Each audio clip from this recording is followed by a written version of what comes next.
हम मानते हैं कि जो ये बदलाव तथाकथित जनता के हक में किए जाने की बात भाजपा कर रही है, उसकी असल मंशा ये है कि इन कानूनों का इस्तेमाल करके उसकी मुखालफत करने वाले जो लोग हैं उनका दमन किया जाए, उनकी आवाज़ को दबाया जाए। तो जनता के खिलाफ जुडिशरी का तो बहुत नज़र ही नहीं आ रहा, क्योंकि आपको पहले जो कुछ दिनों में ही आपको पेश करना होता था पुलिस को, और फिर कोर्ट रिमांड देता था कि आप इनसे इन्वेस्टिगेशन के लिए इतना रिमांड चाहिए, इतना ले सकते हो। तो 90 दिन के लिए तो पहले ही रिमांड मिल गया पुलिस को।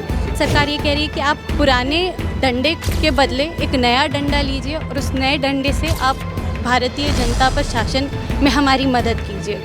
और देश विरोधी जो कानून है उसको भी स्ट्रिक्ट करा गया, उसको कैसे तो सही है कि देश का अगर कोई विरोध कर रहा है राज्य का, तो राज्य को अगर खतरा है उससे, तो वो तो देशद्रोह का कानून उसको सही नहीं करा गया। बहुत छोटे शब्दों में कहा जाए तो ये जनता के जो जनवादी अधिकार है, लोकतांत्रिक अधिकार है, ये उस पर हमला है।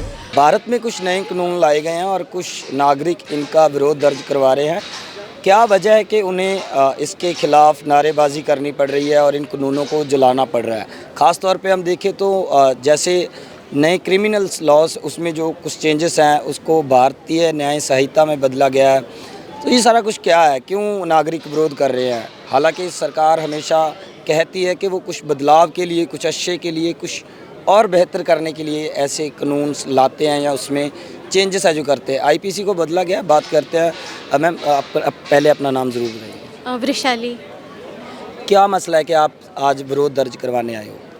आज जो 3 नए आपराधिक कानून लागू हो रहे हैं आज से, यानी 1 जुलाई से, उसके खिलाफ ये प्रदर्शन था कि मतलब भाजपा की सरकार ने जिस तरीके से इस कानून को लागू भी किया था, ये कानून उस वक्त प्रस्तावित किया गया जब एक बड़ी संख्या जो ऑपोजिशन पार्टीज़ की थी वो संसद में मौजूद भी नहीं थी, और इसे फिर थोड़े बहुत फेरबदल के साथ इसी साल की शुरुआत में लागू करने की बात हो गई थी। आज से ये लागू हो रहा है। हम मानते हैं कि जो ये बदलाव तथाकथित जनता के हक में किए जाने की बात भाजपा कर रही है, उसकी असल मंशा ये है कि इन कानूनों का इस्तेमाल करके उसकी मुखालफत करने वाले जो लोग हैं उनका दमन किया जाए, उनकी आवाज़ को दबाया जाए।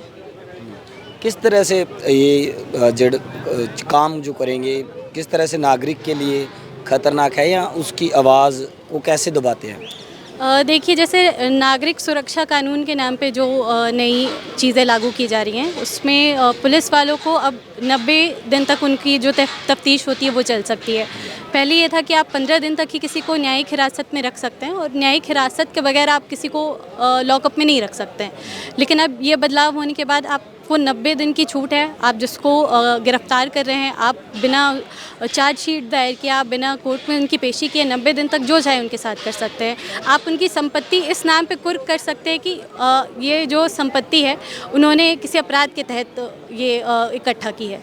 तो ऐसे तमाम जो भी नई बदलाव हैं वो जाहिर सी बात है कि अपराधियों के खिलाफ तो नहीं है, वो तो जनता के खिलाफ। जुडिशरी का तो बहुत नज़र ही नहीं आ रहा, क्योंकि आपको पहले जो कुछ दिनों में ही आपको पेश करना होता था पुलिस को, और फिर कोर्ट रिमांड देता था कि आप इनसे इन्वेस्टिगेशन के लिए इतना रिमांड चाहिए, इतना ले सकते हो। तो 90 दिन के लिए तो पहले ही रिमांड मिल गया पुलिस को, सीधा इन्वेस्टिगेशन नहीं। जैसे आप 15 दिन तक किसी को लॉकअप में रख सकते हैं, आप 90 दिन तक किसी को रख करके उनके साथ आप क्या कर रहे हैं, क्या बर्ताव कर रहे हैं, आप क्या तफ्तीश कर रहे हैं, आप किस चीज़ की जांच कर रहे हैं, आपको इसकी कोई सफाई देने की ज़रूरत नहीं है।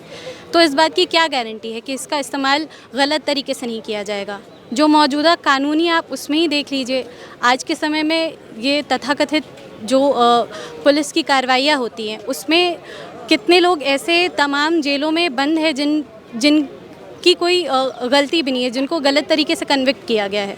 तो इस तरह की अगर आप खुली छूट दे रहे हैं, पहली बात तो देखिए, जो भारतीय राज के तहत आने वाली पूरी पुलिस प्रशासन है, वो पुलिस प्रशासन में अब तक जो कानून ज़्यादातर लागू किए हुए थे वो ब्रिटिश साम्राज्य के दौर के ही कानूनों में थोड़ी बहुत फेरबदल करके उसको लागू किया गया था। तो उसमें अब भाजपा सरकार ये कह रही है कि आप पुराने डंडे के बदले एक नया डंडा लीजिए और उस नए डंडे से आप भारतीय जनता पर शासन में हमारी मदद कीजिए। और देश विरोधी जो कानून है उसको भी स्ट्रिक्ट करा गया, उसको कैसे तो सही है कि देश का अगर कोई विरोध कर रहा है राज्य का, तो राज्य को अगर खतरा है उससे, तो वो तो देशद्रोह का कानून उसको सही नहीं करा गया। देखिए, पहली बात, राष्ट्र का मतलब सरकार या भाजपा नहीं होती है। राष्ट्र या देश जो है, देश में रहने वाले, देश को चलाने वाले लोगों से बना होता है। और आज तक राष्ट्र के नाम पर जितने भी यूएपीए थोपे गए हैं, उनमें तकरीबन 24,000 लोग ऐसे थे जिनमें से मुश्किल से 220 लोगों को दोषी पाया गया है। यानी कि बाकी के जो बचे हुए लोग थे उन्होंने अपनी ज़िंदगी तबाह कर दी। तमाम जर्नलिस्ट आप देख लीजिए, वो जनता के पक्ष में आवाज़ रखते, जनता के पक्ष में बात करते, इसलिए उनके ऊपर यूएपीए थोप दिया जाता है।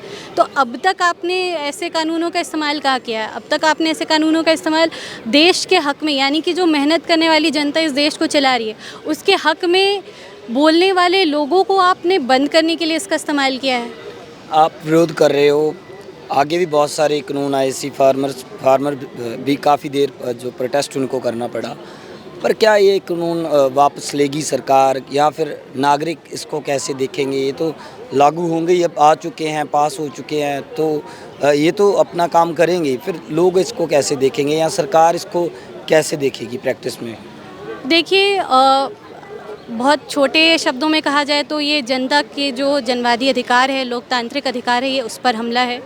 और जब तक हम लोगों के बीच इन सवालों को लेकर के नहीं जाएंगे कि इन कानूनों का इस्तेमाल उनके खिलाफ कैसे किया जाएगा, तब तक जनता भी इसके बारे में उतनी जानकारी उसके पास भी नहीं होगी। लेकिन एक बात यह है, दूसरी बात यह है, जब जनता अपनी लड़ाई के लिए सड़कों पर उतरती है, संघर्ष के लिए सड़कों पर उतरती है, तब कोई भी सत्ता, कोई भी शासक उसके सामने टिक नहीं पाता है।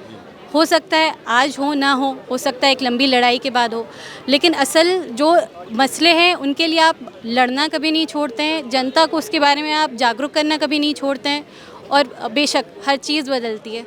बहुत धन्यवाद जी। तो आप भी इन कानूनों के बारे में जानिए और पढ़िए, आपकी क्या राय है वो भी हमारे साथ साझा कीजिएगा। और हिंदी के दर्शकों के लिए रिपोर्ट बना रहे हैं ताकि ज़्यादा से ज़्यादा लोगों तक ये रिपोर्ट जो पहुँचे, और उनका क्या राय है, उनकी क्या टिप्पणी है, वो भी अपनी टिप्पणी ज़रूर दर्ज कराएं इन नए कानूनों के बारे में।